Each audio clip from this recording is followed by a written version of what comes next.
মুখ্যমন্ত্রী সব জানে এবং মুখ্যমন্ত্রীর প্রচ্ছন্ন মদতেই পাহাড়, জঙ্গল, নদী, নালা, জমি সব দখল হয়ে যাচ্ছে। এ বাংলার আপনারা যেসব দুর্নীতি বাইরে দেখছেন, শিক্ষা দুর্নীতি, স্বাস্থ্য দুর্নীতি, রেশন দুর্নীতি,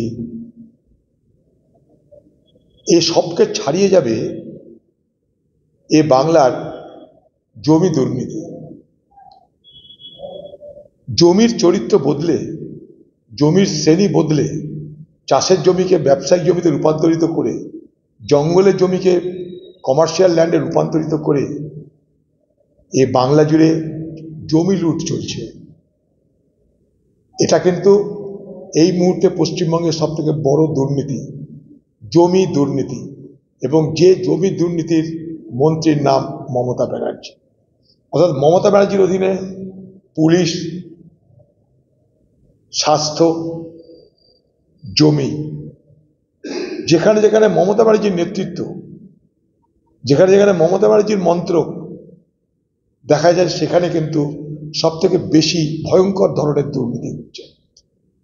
তার জন্য যে জঙ্গলে জন্তু জানোয়ার থাকার কথা, সেখানে রিসর্ট গড়ে উঠছে। কেউ কিছু জানে না।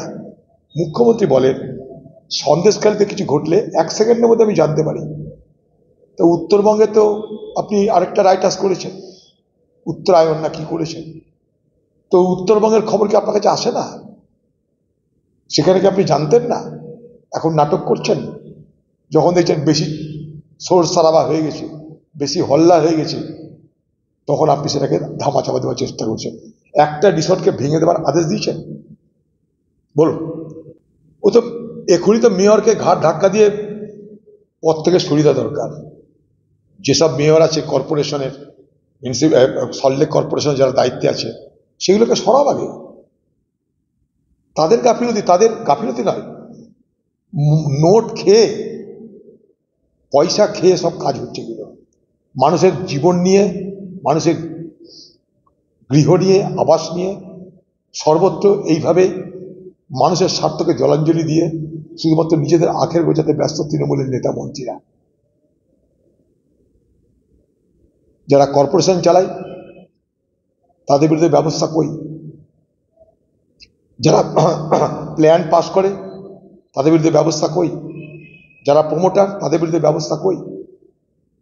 গোটা কলকাতা আজ এই বিপজ্জনক জায়গায় দাঁড়িয়ে আছে। রাতে ঘুমিয়ে আছেন, সকালে ঘর নিয়ে ভেঙে পড়বেন কিনা কেউ জানে না। রক্ত জল করা পয়সা দিয়ে ঘর বাড়ি কিনেছেন, সারা জীবনের মাথা গোজার ঠাঁই জোগাড় করেছেন। সেই মাথা গোজার ঠাঁই আজ আপনার মৃত্যুর কারণ হতে পারে।